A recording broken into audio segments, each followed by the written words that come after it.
folks. Happy Friday to you here at Sports by the Book. Kenny White. I go solo on Fridays with my daughter, Alex White, Monday, Tuesday, Wednesday, 9 a.m. at the South Point in the South Point studios. Special thanks to Chris Andrews and his crew for letting us talk sports with you each and every day. And thanks to Ann, producing the show today. Appreciate you getting us up and on, and me running always late.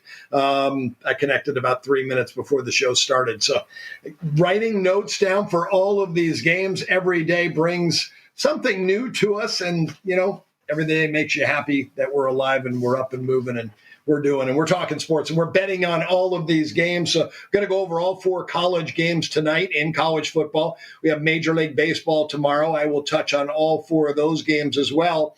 It's sports betting, and, I preach money management all the time to everyone because I want you to stay in the game. That's the most important thing. We want to have money to bet tomorrow and the next day, and we want to be able to make nice size bets on these games. So you don't want to bet everything on one game today and take a shot. It's a flip of the coin and not be able to bet tomorrow when your best bets may be on Saturday's card. So again, money management. And I say that because I kind of went off the rails last night. Nothing major, very small. I bet a game for 3% when I should have bet it for 1%. And it came off, I guess, an emotional game that I was watching. My dad came up with some great information for me. He handicaps the hockey, and he calls me and tells me about Buffalo, New Jersey playing today in Prague. And again, I'll give you a play on that game, those 2 games as well, as he gave me his information. And then as he did, he says, you know what, we missed a bet the other day. New Jersey is still playing preseason games. So they're playing with their minor league team. They're playing preseason games with their JV, basically, is what they're doing, because their varsity was over in Germany in an NHL camp. And then today they play against Buffalo in Prague. That's the Czech Republic. So a couple notes on that. I'll give you that first. Let's go over that first. So when he told me that, and he said, well, we can get it back, though. Tonight they play Philadelphia. And I looked. Philly was $1.50 at home against New Jersey. You know, they're not going to play all of their starters, and it's not their varsity A team. The Philadelphia, the Flyers were running out there, but they are at home. I thought I got news on the Spank Odds screen that their starting goalie, number 1 guy, was going against basically the number 6 guy in New Jersey's rotation. Very, very huge advantage at goaltender. Obviously, we know it's New Jersey's JV team playing against half of the varsity team for the Flyers. So big edge in that matchup. And I laid $1.50 on Philadelphia, and I said, I'm going to bet the puck line. They could win this game easily by 2 goals. And I laid the puck line plus 170, and I get a power play. It's 4-3 Philly. Late in the third, and 1:52 to go. Buffalo has too many men on the ice, and I don't even know if teams pull their goalie in preseason. I have no idea. No idea if they do or not. I'm hoping they did. I'm not watching on TV. I'm watching on my computer because that's what I do. I usually don't watch games on TV. If I want to get the temperature of a game, I'm looking at the game cast. And I see a power play for Philadelphia, and they get a goal 10 seconds into the power play. 5-3. I am so happy. And all of a sudden, it's stuck on 10 seconds to go. And I'm like, it's been 2 minutes since it's been 10 seconds to go. Why is this not going final? And all of a sudden, it flashes up 5-4. New Jersey got a goal with 10 seconds to go. And I'm thinking the entire time, it's so much luck. It's better to be lucky than good any day. I am so lucky to get a power play with 2 minutes to go and then get the goal in the power play. And just amazing. It's so lucky to be good. And then all of a sudden, this flashes 5-4. Now, I did bet more on the minus 150, and I bet a full unit on that and a half unit on the plus 170 because that's all I needed to bet when you're getting plus 170. So I did win a half unit bet on that game yesterday. It was nice. But I was upset I didn't win 2.5 units or 2.7 units I would have won. But 2.2 units I would have won on that game if it finishes 5-3. I turned to the football game, and I can't believe the score going to half. 41 points scored in the first half. Are you kidding me? I went and looked through it. It was long drive after long drive, but they were quick long drives. These teams were moving the football. I said these defenses are better than that. I love any game in the NFL when you get that many points in the first half. The second half's usually a very good under. And I looked through the odds screen. I found one of my books that I bet at 24.5. Everybody else was at 23.5, and there were some 24s. So I went under 24.5. Should have bet a 1% play on it, and I bet a 3% play on it. And I was so aggravated with myself. And obviously, I was supposed to win that game easily, even had a chance. In overtime, I was still the favorite to win when it went to overtime at 30-30, but did not. The Falcons get the touchdown. Now, I did have the Falcons minus 1.5, but I had the game under as well. So I split out on that, but I lose the 3% bet on the second half. I went off the rails. I should have only bet 1%. So isn't major earth-changing stuff to me, but still upset me. When I got up this morning, opened my phone, and there it is. My son says, "Are you ready to be a grandfather again?" I have one grandchild. He has a daughter named Cece, and now Cece is going to have a little brother. I was so excited. I couldn't believe it. Made my millennium just by getting that text this morning. So every day is a great day, and this one was even better. I can't wait to meet my grandson, and I'm already planning his life. See, that's already all planned out. So great news today for the Sibley White household. On to college football today. Here we go. We have 4 games tonight on a Friday. What a great Friday night. 4 o'clock Pacific, 4:30, 6 o'clock, 2 6 o'clock games tonight. And one of them, Syracuse at UNLV. And I'm sure a lot of you will be at that UNLV game. Thanks for following us. Please subscribe and like the show. We have so many great shows at the South Point. Football Frenzy on tonight at 2 o'clock this afternoon. You're going to get all the guys, Chris, Vinny, and Jimmy, along with Jeff Parles. They'll talk for 2 hours talking football, giving you a lot of great breakdowns. And then again, you can catch us, Alex White and I, Monday, Tuesday, Wednesday at 9 a.m. Football Frenzy on Monday at 3 to 4. Got to be a lot to do with Monday Night Football, the reason for that timing of that show. And Thursday night, 3 to 4, Football Frenzy again. You can catch the entire gang there. Plus race day, Las Vegas, 7 a.m. Wednesday to Sunday. Great show for horse racing fans. A lot of great information there. Monday to Friday, Frank Nicotero Punchlines at noon, Monday to Friday. This is all the great shows at the South Point Studios. You can check the South Point Studio YouTube page for all these shows, all the schedules that I'm giving you. Gone Racing on Thursdays at 10 a.m. So got everything you need for the week to get caught up for sports betting and all the action you'll ever need right here at Sports by the Book. And I forgot about that hockey. I was going to give you a play because I gave it out. It was a VIP member club play. I thought it started at 7:07 this morning, and I gave it out on my Bet the Gambit show, not knowing it didn't start yet. It starts at 10:07 a.m. Pacific, 1:07 Eastern times. I know we have hundreds of thousands of people in the East Coast watching this show right now. New Jersey at Buffalo. My dad loves Buffalo. Thinks they've done a great job of bringing in players, and they are one of the younger top teams in the league. So is New Jersey. Both teams have a lot of good younger players, but there are injuries on the New Jersey side. Luke Hughes, one of the main guys that's out. They have 4 defensive players out of this game. Hadaka, Velan, and Pesh are all out. So the numbers are down a little bit. My dad loves Buffalo in this game, plus $1.30 or more at the South Point right now. You can only get $1.20. They got the best line for New Jersey if you want to bet New Jersey at $1.40. The total 6.5 under. He likes them under. Again, he says both these teams went out and brought in defensive players where they got rid of some offensive guys that want to play defense, even wingers that play defense. Both these teams brought in some defensive guys. So the total 6.5 under. This is in Prague, Czech Republic. The rinks are bigger. They're 200 by 93.7 feet wide. Our rinks here in the U.S. are 200 by 85.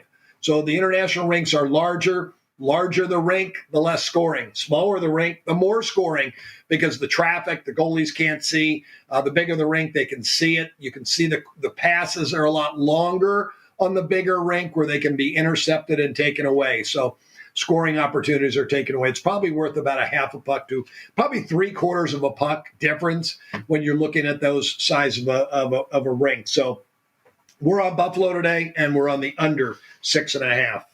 College football, here we go. For Friday night, first game on the board, Jacksonville State, Kennesaw State. Looking at this game, get you my number what I made it on my power rating sheet. Jacksonville State 8 and 49.5 at the South Point right now. 16.5 and 49.5. The total's right on, but I do have a little bit of a lean to Kennesaw State. May have overrated this team in the beginning of the year. Brian Bohannon, their head coach, has been there 9 years, 70 and 31. He's a good coach. This guy can win games. Basically, rounding off, he was there 10 years, 7-3 record. So he's always had good teams, and a lot of that has to do with he was in the FCS. This is their only second year in the FBS, so we have to preface that. Last year they were 3-4 ATS. 3-4 ATS. He was 5-2 to the under. He's 4-0 under this year. So another reason I kind of lean to Kennesaw State, because it's probably going to be a low-scoring game, and you look at all their football games this year. Their offense has struggled. Let me go over Jacksonville State first before I kind of give you the pace numbers and the ranking numbers. Jacksonville State's Rich Rodriguez. So Rich Rod's been everywhere. West Virginia, Michigan, Arizona, and now he's at Jacksonville State. The only job he left on his own was West Virginia, and he built that program into a powerhouse, kind of a new spread offense. He kind of brought the spread offense into football, where the quarterback did the quarterback read. He had a great quarterback, great running backs, and they had a ton of team speed, and they really showed that offense off at West Virginia. And that's how he got to Michigan. They didn't like him in Michigan. They didn't like his ego. They sent him to Arizona, and Arizona, he coached there pretty long time in Arizona, just did not get the results they thought he was going to get. So he was relieved of his duties there. 9-4 last year at Jacksonville State, did a good job. He is 1-3 this year. Played the 72nd best schedule in the country. Coastal Carolina, at Louisville, at Eastern Michigan were all the losses. He beat Southern Mississippi last week 44-7. I have his offense ranked 78th in the country, defense 118, and as a team 100. They have a 97 rating, and so far their performance rating 97.5 after their 4 games. So pretty much I think I know who they are. They are who I thought they were. And Kennesaw State on the other side, 134 ranking offensively, is dead last in the country. They played the 100th best schedule in the country at Texas San Antonio, Louisiana at home, at San Jose State, and then they played Tennessee Martin last week, an FCS team, who's a really good FCS team, and I bet them last week and win that game. Tennessee Martin 24-13. Kennesaw State 0-4 on the year, 1-3 ATS. As I mentioned, 4-0 to the under. Their performance rate 81.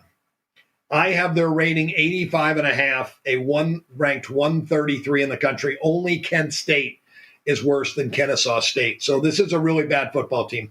I usually don't suggest to bet bad football teams. So I did make a small play on this game that I took the 17 with Kennesaw State, a small 1% play. So that was when I saw it, my numbers. I looked over this game. My projected rushing yards in the game, Jacksonville State 68.5 to Kennesaw State 124. So it's not a 2-to-1 ratio. In those type of situations, I like to bet the favorite. Last night I had almost a 3-to-1 ratio with Sam Houston State over UTEP. And I talked myself into UTEP because of the coach. He's a really good coach, came from Austin Peay.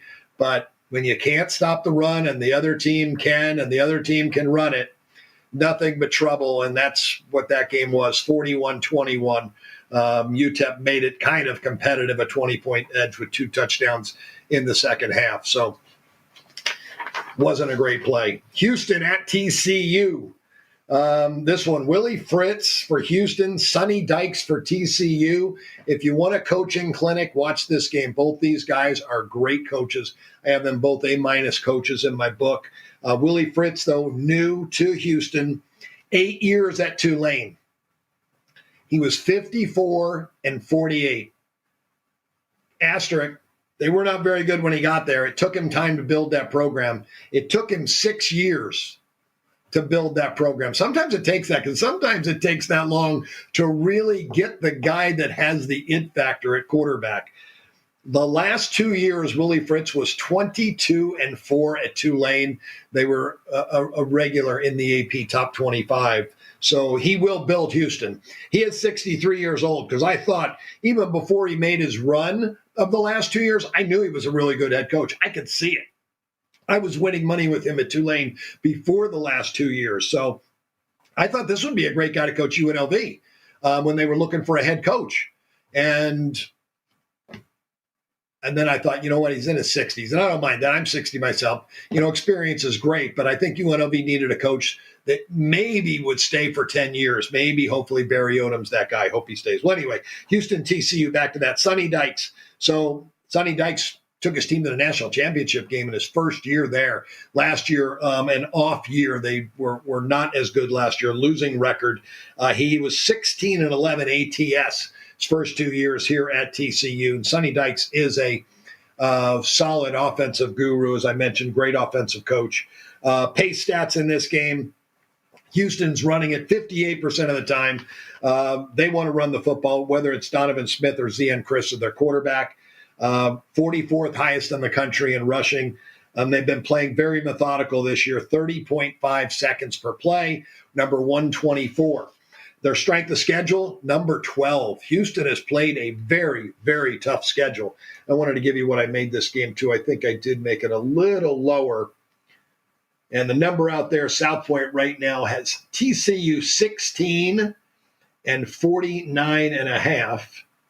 And my number here on this game, 15.5. 15.5 and 52.5. I have TCU. So no real play for me in this game on the side. I think the number's right there. TCU, Sonny Dykes, offensive guy. They pass the football 58% of the time, number 9 in the country. They're going to throw it. They're going to play fast. They're the 17th fastest team in the country, 24.5 seconds per play. That doesn't make them win the game. Slow gets you to the finish line as well sometimes, like Houston plays. Very methodical.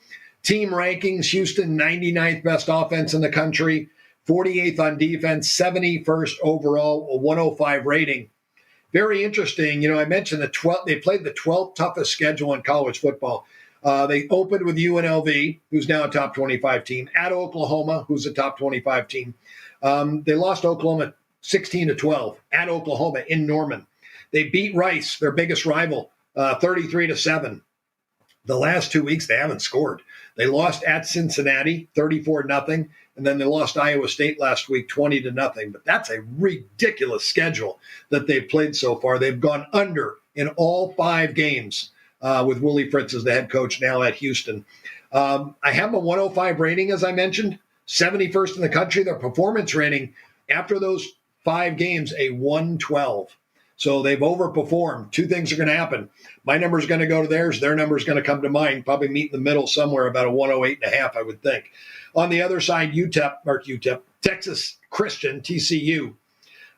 They are 3-2, but just 1-4 ATS. I bet against them a couple times this year. Was lucky with UCF, and not so lucky against them. I didn't need the luck. SMU beat them 66-42. They rebounded last week to beat me, though. I thought Kansas was a really good play lane, just a point. But TCU won the game 33-27. That was their first spread cover this year. With Sonny Dykes at quarterback, loving to go fast, throwing the ball football everywhere. He's an over guy. He was 15-12 over coming in. He's 4-1 over now. Brings him to 19-13 to the over. But we know Houston's an under team with Willie Fritz, 5-0 to the under so far. TCU, their performance rating is a 110. Houston's performance rating a 112. They've actually outperformed TCU, I think, right now on the football field. Talent-wise, I have TCU's rating, though, a 115. The 15th best offense in college football. 49th on defense, 25th overall with that 115 rating. But the performance rating just a 110. I have a feeling that one's not going to meet in the middle. I think their performance rating is going to go up. Michigan State and Oregon. Interesting matchup. A Big 12 matchup. Big 10 matchup this is. It's hard for me to say Big 10 when I know they have 83 teams in the conference. Jonathan Smith, Michigan State. 6 years at Oregon State. This is his first year head coach at Michigan State. At Oregon State, 34-35. Now I say it's an interesting game because, Jonathan Smith has coached against Oregon every year for the last 6 years, and the last 2 years against Dan Lanning, who is the head coach at Oregon. Lanning 22-5 as the head guy of the Ducks. Remember, he was at Georgia before that. 4 years there, defensive coordinator for 3. Jonathan Smith, before he got the Oregon State job, he was at Washington for 12 years. And he was the offensive coordinator for part of that time. Before that, he was at Boise State, and he was a quarterback coach. So we got one offensive guy versus one defensive guy, but interesting, Michigan State, Jonathan Smith, he does love the power run game. Run-first coach, power run football.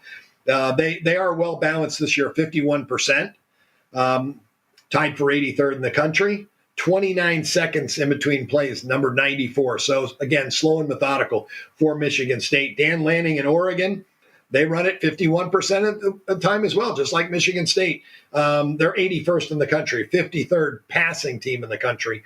They're 28 seconds in between plays, number 77. So just on the bottom of the Mason-Dixon line there for pace of play for Oregon. Now, Michigan State, 3-2 on the year. They've lost their last 2 games. They lost at Boston College 23-19 in a tough one. They lost 38-7 at home last week against Ohio State. They are the 87th best offense, 52nd best defense, and number 60 overall, a 108 rating. Their performance rating so far is shaken out to a 112. Not bad. So they're going to be close. They're going to come right there somewhere. I'd like to see that when it within 4 points is good. Oregon, 4-0 start. They played the 19th most difficult schedule in college football. Michigan State was number 63 to back up to that in strength of schedule. So about an average schedule that Michigan State has played. Oregon number 19. Home against Idaho, who is a top 5 FCS team. They beat them 24-14. They had no idea that Idaho was going to be this good when they scheduled them, I can tell you that. They thought it was going to be a cupcake, and it wasn't. The next week, they played Boise State in a nationally televised game, and Boise State's got the best running back in the country in Genty. And Oregon survives 37-34. Dylan Gabriel, their quarterback, played very well. Great completion percentage, yards per pass, touchdowns. They just didn't have the ball long enough because Boise State was able to run it and really hold field position and time of possession in that game. They played their biggest rival, Oregon State, the next week and beat them up pretty good, 49-15. And then last week, UCLA on the road, they win 34-13. They're just 1-3, though, ATS, and they're 2-2 under/over. Dan Lanning is 18-8 coming into this year, ATS, make him 19-11 now. Since his time there at home, 10-3 ATS. He did lose his first 2 games at home this year at Idaho and Boise. So Dan Lanning is 10-5. And again, I don't think I really had much on this game. The only, thing that I really looked at in this game, I know my dad likes Oregon a lot, but I made Oregon 23.5 and 55.5. That number is right there in the books. Let me go check the South Point line. Oregon 23.5 and 52.5, right on my number. And I think it's a good number. They do play Ohio State next. They know they're a big favorite. Remember, Jonathan Smith came from Oregon State. He knows Dan Lanning. He knows what to expect out of Oregon. Now, Dan Lanning knows Jonathan Smith because he coached against him the last 2 years, but he's at a different program at Michigan State. These are different players. This is a big, big offensive line and can really run the football. So that's going to be a very, very good game. UNLV and Syracuse tonight, right here from Allegiant Stadium at the South Point. This number is 6. Open 7. UNLV open 7. Bet down to the 6. And the total on this game, South Point open 60.5. Currently 56. So the book might need that over. Sometimes, though, that it's deceiving when you see that. that you may think they need over, but what if they get a big bet today over the 56? They'll be rooting for under 56. And a lot of times books do that. They move the game fast. They've got somebody that they respect that bet it under. They'll try to get over money. And so you really don't know just by looking at the over, where it has moved to, where it's come from, and where it's at. UNLV, great discussion points. Obviously, Matthew Sluka left the program last week. Big controversy because of the nil money. Said he was promised $100,000. His agent said he was promised $100,000. UNLV never said that wasn't the case. And hey, props to Derek Stevens, as always. Mike Palm and Derek Stevens, they were going to step it up and pay the $100,000. UNLV said, "Yep, no thanks. He's already gone. He's left." So he's out of here. But Haji Malik Williams, who I thought should have been the starting quarterback when the year started, because I thought he was the better passer. I had them both rated equally because Sluka was a great running quarterback from Holy Cross. Williams came in from Campbell. Both these guys came in through the transfer portal. Maybe even the money that they knew they promised Sluka, that maybe that's why he did start a quarterback. Well, Williams, all he did was go 13 for 16, no interceptions, 182 yards and 3 touchdown passes last week. And, oh, yeah, he's a good running quarterback. I didn't write his rushing stats down, but he is a terrific running quarterback. He's a dual-threat guy. So UNLV comes up with the big win. Obviously, the team banded together over Sluka leaving. They played their A-plus game. It's hard to play 2 in a row A-plus games. I don't care who you're playing. And for the first time ever in program history, congratulations to Barry Odom and the UNLV Rebels. They're in the AP Top 25, number 25 right now. I've been following that over the years for a long time, and teams that get there kind of take that deep breath, and there's no time to take a deep breath in college football. They know they're the favorite this week against Syracuse tonight. There's a good reason why that number's come down from 7 to 6. I think it'll be a very competitive game. Fran Brown, the head coach at Syracuse, came from Georgia. I like the talent he has on hand. Kyle McCord is a really good quarterback. He is a better quarterback than Haji Malik Williams, so they do have an advantage there. Defensively, UNLV has the advantage. When I look at the team ranks, Syracuse 56 on offense, number 60 on defense, number 56 overall, a 109 rating. Their performance rating so far has come out to a 105.5. So maybe they've underachieved a little bit. They are 3-1. Their only loss was home to Stanford in a game they were a 9.5-point favorite. After the win against Georgia Tech, maybe they might have been feeling a little bit good about themselves. 13 days to prepare, didn't have to travel. This is their first road game, so we'll see what happens there. I don't really like to bet teams on their first road game, but I think they'll be hungry. They are 3-1 to the under. Remember, Fran Brown came from Georgia. He was the defensive back coach. He was never a coordinator, so that also throws up a red flag to me when you were never a coordinator and you were never a vice president, and they moved you right from a supervisor position to the CEO, and he's now the CEO. So that doesn't make sense to me in a lot of situations. He must have interviewed really well and have great charisma. Maybe he is the guy. We won't know till we see it. But he is just 1-3 ATS, so that gives me concerns. My concerns with UNLV is first time in the AP Top 25. Oh, my gosh, celebration for the week. I'm sure Barry Odom probably had every kid to his house. Come on over, swim in my pool. We're going to have a chef. We're going to throw steaks on the grill, and we're going to celebrate beating Fresno State, and we know we're a Top 25 team. So that worries me. They do got to get back to work. Hopefully they will. We'll see if they do. Big game tonight. Now, again, rankings, UNLV. I gave you Syracuse, 56 on offense, 60 on defense. UNLV, number 27 on offense, number 40 on defense. As a team, number 46. Only because these rankings are splitting hairs, and that's what it just ends up to be. They are a 111 for the team, for the ranking. Their performance ranking so far for the year, a 114 ranking. So they've performed just a little bit higher than what I have their ranking at. So really good game. I made it 5.5, but I think there's some question marks with UNLV because of the top 25 thing and the team playing their A-plus game with Sluka out. And will they have the same effort? Will they be flying around the same way? Will they have the same focus this week for Syracuse when they know they're the favorite? I guess they knew they were the favorite last week, but maybe when they finally looked at the betting line, maybe they saw Fresno State won.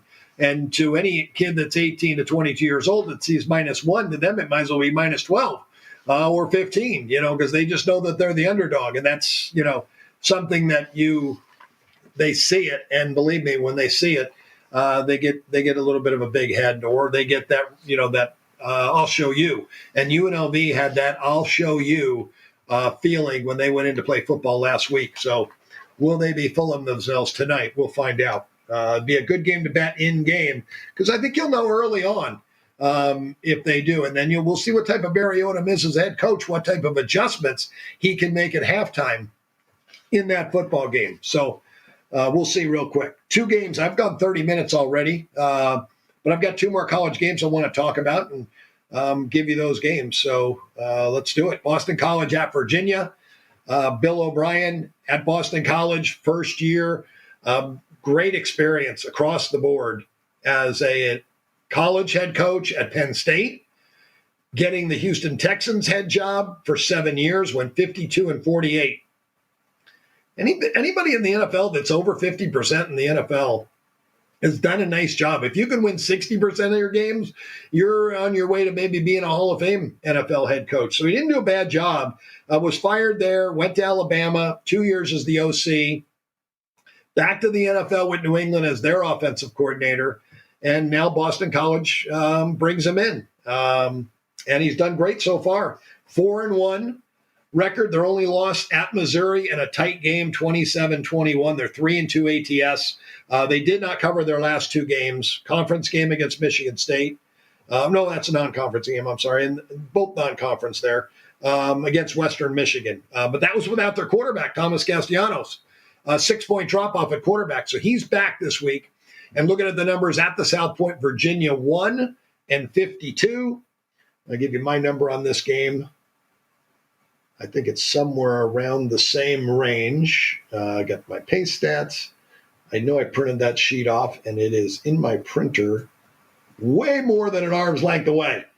I have Virginia in this game, though, 8.5 and 42.5 without Castellanos. He is playing. Adjust my number to Virginia 2.5 and 47. Virginia 2.5, 47. The line at the South Point. Virginia is 1-52. So I lean to the under here in this football game. Boston College has run the ball 65% of the time. That's Bill O'Brien, professional coach. He's going to run a pro-style offense. They are going to run the ball, and they're going to play at an NFL speed, 104th in the country, 29.4 seconds in between plays. So he's 4-1 to the under at Boston College. His team's 72nd offense without Castellanos, 51st with him. Number 32 on the defensive end. So they've got a better defense than they do in offense. I have them ranked 53rd overall, a 103.5 ranking. And this is the biggest difference I've seen so far this year in performance play. Their performance, because their first 3 games of the year, and I use a median when I do their performance rankings, because their last 2 weeks, they did not perform up to expectations, a 97 and a 92. But the first 3 weeks, 127, 122, 125. So after 5 games, it gives them a 122 performance rating. I have them rated a 103.5, and I've upped that rating since the beginning of the year. One of those are going to give. Maybe they come together. If they do meet in the middle, you're looking at about a 113 rating for Boston College. That's a huge improvement. I'm not sure they can jump that high. Well, scratch that, because they're a 109.5 with Castellanos. That was 103.5 without Castellanos. So 109.5, 122 performance rating. So they are still 12 points difference, sir. They could meet in the middle of that. Virginia, 66th on offense. Number 55 on defense. I got them the 58th ranked team in the country. Remember, I had Boston College number 53. So they're very well closely ranked. And power rating wise, right there, Virginia 109. I'm glad I realized that number that I'd written on my sheet earlier in the week was a Castellanos out number. So with him in, Boston College a half a point better. Performance rating for Virginia 107. They're a 109 rating. So they're right there. Again, my line on this with Castellanos in Virginia, 2.5 total, 47. And again, at the South Point, 1-52. Navy and Air Force. Commanders-in-Chief trophy up for grabs. What I call this is what they call over the pond. They call rivalry games, these major rivalry games, derby games. And the derby game means throw out all the stats. None of the stats mean a thing. Air Force 0-4 in the year. Has not started out well. Navy has done a great job starting out. They're 4-0, I believe, on the season. Let me get to their schedule here. 4-0 on the year, 3-1 ATS. All 4 games went over. Now, when Army-Navy play, these games go under at a high rate. Why?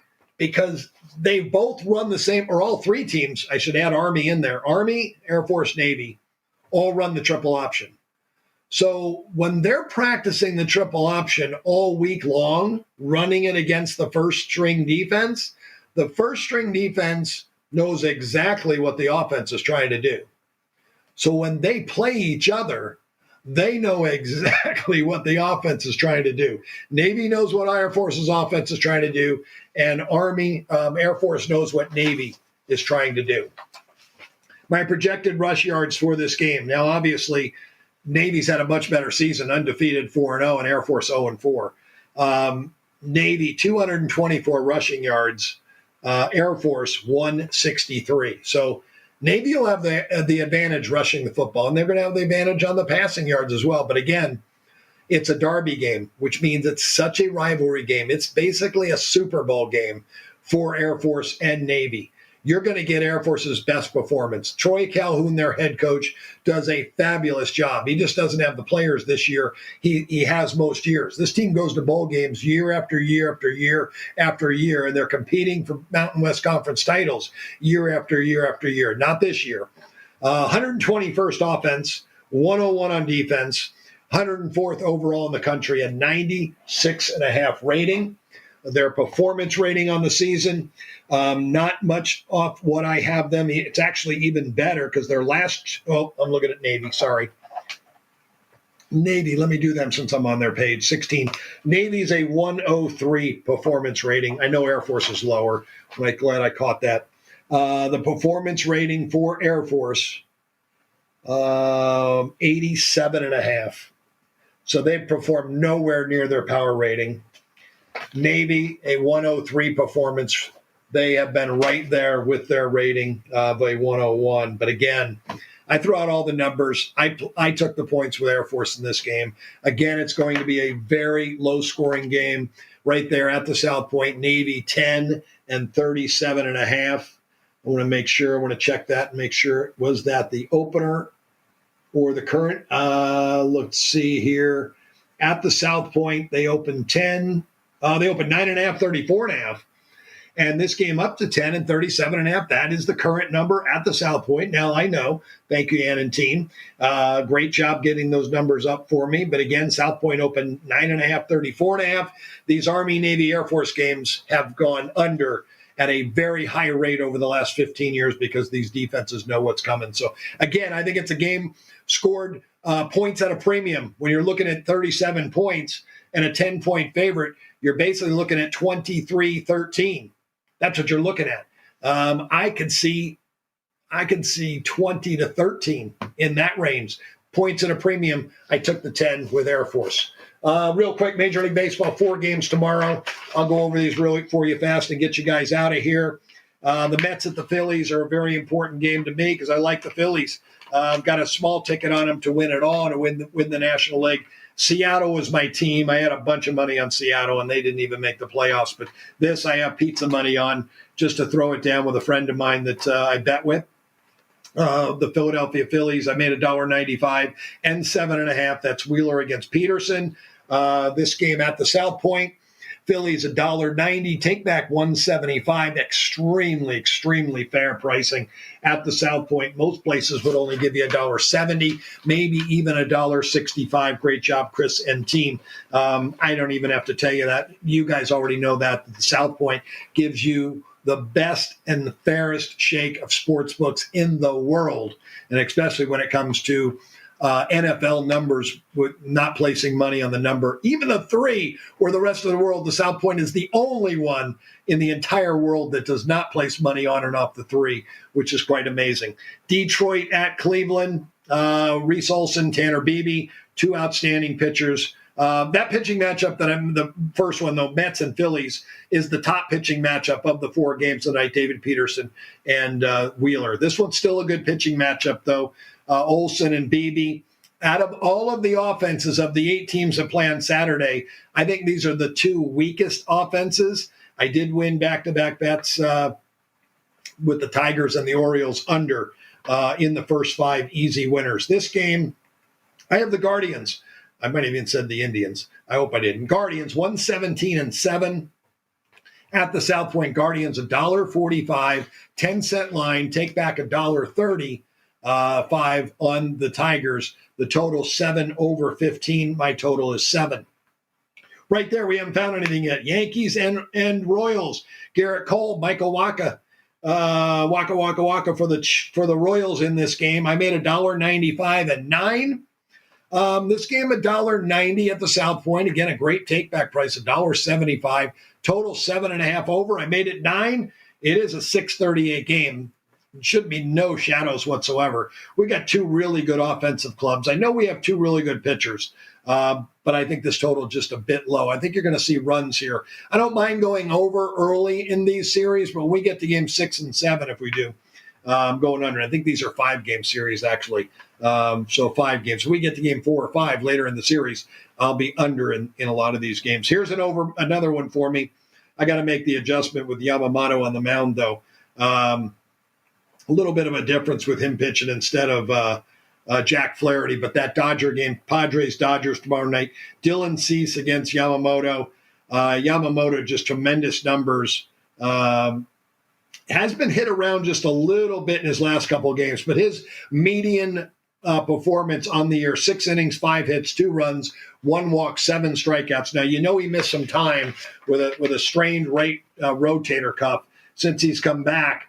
5 2/3, 5 hits, 3 runs, 3 walks, 5 strikeouts over his last 5 starts. I'm not sure even if those 5 starts are all 5 since he came back. I'm going to say I thought he only pitched 3 games, so that was his last 5 starts. So 2 of those starts were before he left for the time on the injured reserve list. So again, I made this total 10 on my power rating sheet. I would adjust this down to a 9.5, but you have 2 of the best offensive teams. This is offense versus offense. You do have great pitching for both sides with Cease and Yamamoto, but these 2 can swing it. I know it's a pitcher's park too. I know what you're thinking, but I'm going to go over there in that game as well. So that's it for me today. Hey, thanks for being with us, Sports by the Book at the South Point Studios. I'm Kenny White. I really appreciate being here today. Please like and subscribe. Have a great weekend. Remember, tomorrow, 8 a.m., Sports by the Book, Alex White, Jeff Parles, and then Sunday morning, 9 a.m., you can catch those 2,